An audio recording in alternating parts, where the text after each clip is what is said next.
Assalamualaikum dan selamat petang. Okay.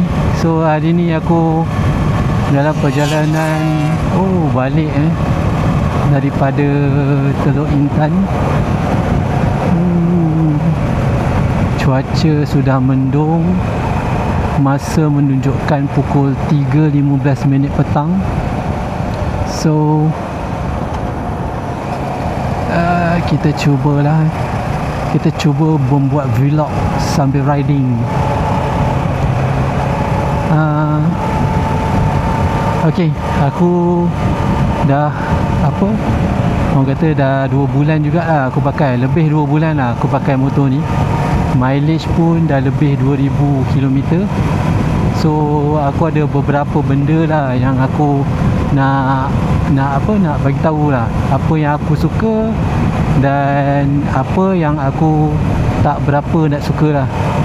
Okay, kita mula dengan berita baik ni lah, apa yang aku suka kan. Aku suka dengan price tag untuk Modenas ni. Dia tak terlalu mahal, tapi dia taklah murah sangat. Dia didatangkan dengan features yang macam adjustable absorber ni kan, monoshock belakang, Showa upside down fork depan. Okay, meter TFT meter. Okay, yang kedua yang aku suka motor ni adalah dia orang kata power dia lah. Power dia tu tak berapa tinggi sangat. Kau senang nak belajar, senang nak bawa kan, senang nak membiasakan diri. Dan juga dia punya sizing dia tak adalah terlalu besar lah.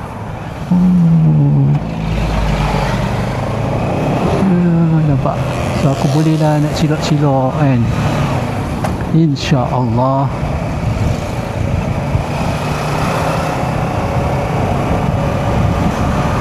Yang ketiga yang aku suka adalah orang kata dia punya barang-barang aksesori dia banyak lah, senang nak didapati. Dan harga pun tak adalah terlalu mahal. Dan bila ramai pengguna ni, macam kita tahulah dia punya support dia agak baik lah, orang kata kan, senang nak dapatkan support dari segi maintenance kan. Foreman yang buat, kita pun dah tahu dah siapa, boleh kita cari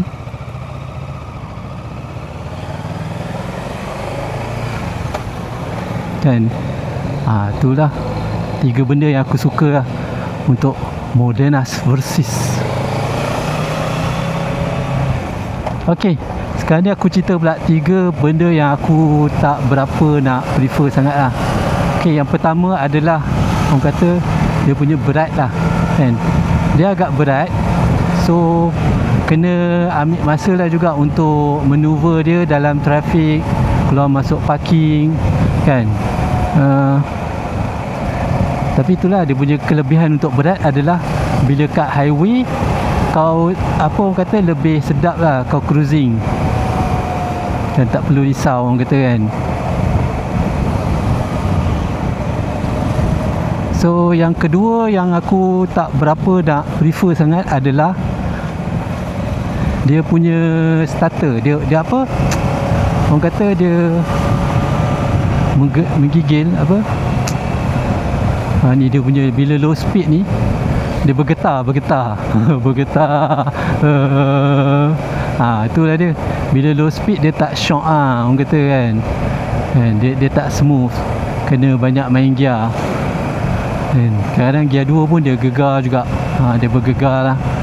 Okay, yang ketiga yang aku tak berapa nak suka adalah mungkin yang ni pendapat aku lah, sebab aku kan sebelum ni pakai skuter. So yang ketiga ni mungkin agak bias sikit lah, sebab aku rasa motor ni agak panas. Panas hingga merasa ke betis peha kan, hampir masak telur macam tu lah kan.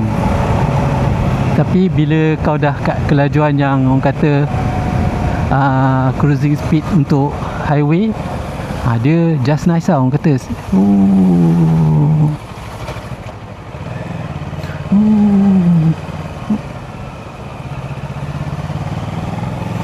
Kan. So dia punya panas tu tak terasa sangat lah bila kau masuk highway.